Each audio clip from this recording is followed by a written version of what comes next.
be honest, guys, we all got baited.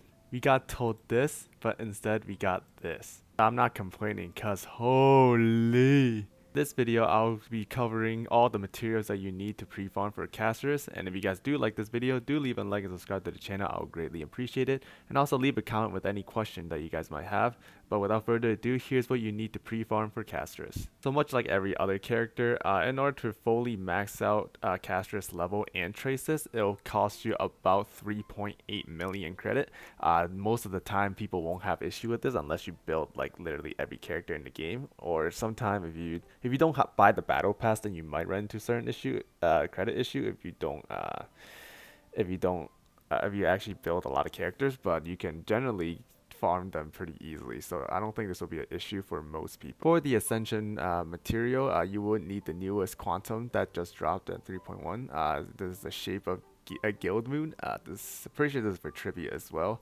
You go to the Standings of Shadow and then to the Quantum section, and you can start farming for this. You'll need 65 of these Darkveil Moonlight. The other one was just the name of the cavern, but I mean 65 Darkveil Moonlight. This is what you need.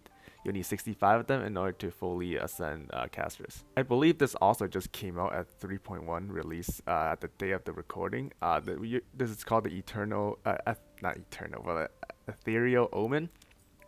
This is the new monster drop that you can also get from the assignment farm, which will be really easy to farm. You just plug this for 20 hours and then just farm it until Castorice comes. You'll most likely have enough for this. You'll need 56 of this Ethereal Omen, and in order to get the higher version, let me see if I can find it really quickly. You'll need 56 of these Ethereal Omen, and then the level 2 version, the Echoing Wail, you'll need 71 of these, and then for the tier 3, the Eternal Lament, you'll need 73 of these. These will be pretty easy to get. Just like I said, put it in the assignment section, plug 2 units in like this, and then boom, there you go. You'll probably have more than enough when Castorice comes out. In terms of trace material, it's the same thing for Remembrance unit that we've been using for Alaya. So this is you can go to the Crimson, Calyx Crimson, and scroll all the way down to the Remembrance, and you can start farming these. For the first stage of the Bija of Consciousness, you'll need 18 of these.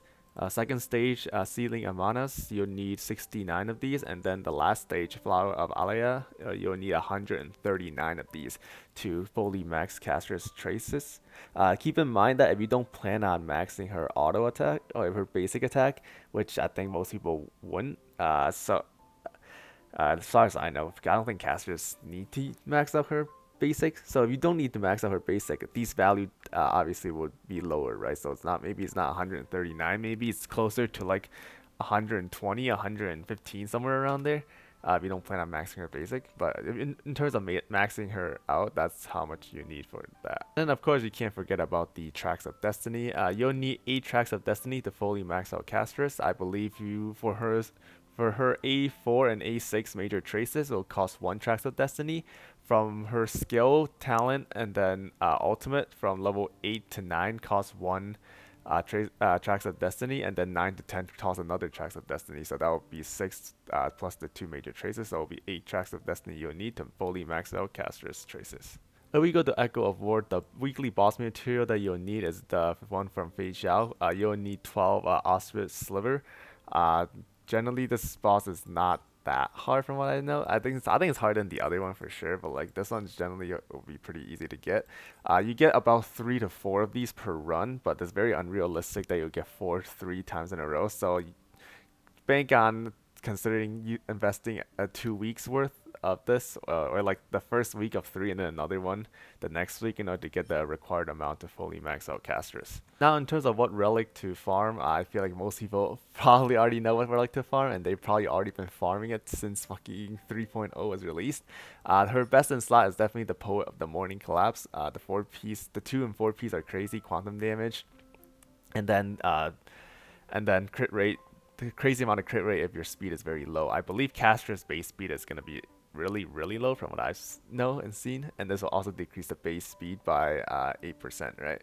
So you can even if you accidentally get some speed substats on your relic, it's not gonna be that big of an issue because it'll have the 8% reduction there, and you'll most likely hit the 95 to get the 32% crit rate, which is very nice. Other one that are pretty good, I think Genius of Brilliant Star is definitely gonna be her second best. That defense Ignore is still definitely very powerful. But the Poet's definitely gonna be outperforming this one by a slightly significant margin. If you don't have any of these two sets that are good, I think I don't quote me on it. Hero of the Triumph song should be pretty good, even though it does increase her speed by a little bit, which is kind of useless for her. Because I think you want her.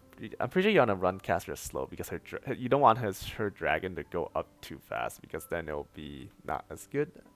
I could be wrong though, but and then when the Memorable Strike or the Dragon attack, then it'll both of them get 30% crit damage. I think this will be pretty decent on her. Other than that, you can just run any 2 or 3 piece. I don't know. I don't think this one is that good. I think you can run the 2 piece for the 8% crit rate if you need it.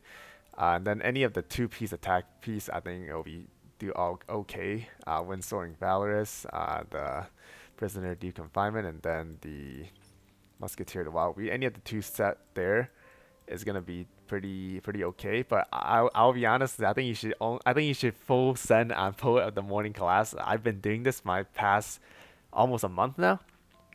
Been getting some pretty good gear.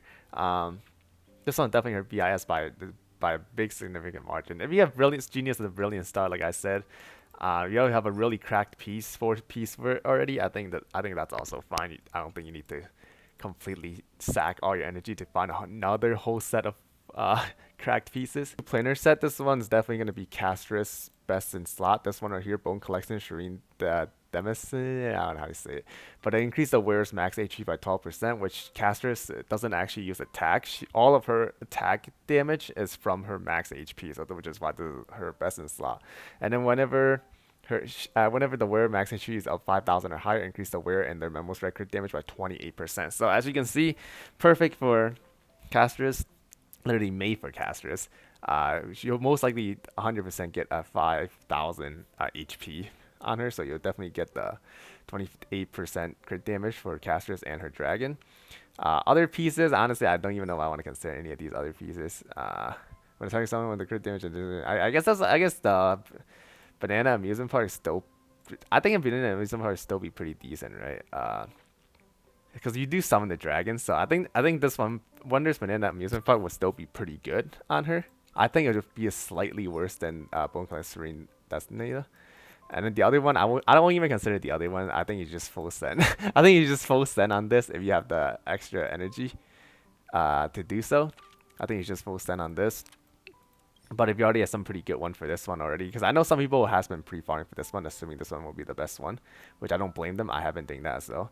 So if you have a really good piece for this one already, I would not worry too much about it. But this one for sure is definitely her best in slot, though, I would think. And I'm not gonna go into too much detail about the relic stats, what to get. I might do that on a separate video where I go through her, make a guide for her. So stay tuned for that. I hope you guys enjoyed this video. If you guys did enjoy it, please leave a like and subscribe to the channel. I'll greatly appreciate it. And let me know why you're pulling for Castorice and how many pulls you saved up for her and how your relic farming is going. I would love to know. And take care. I'll see you guys in the next one.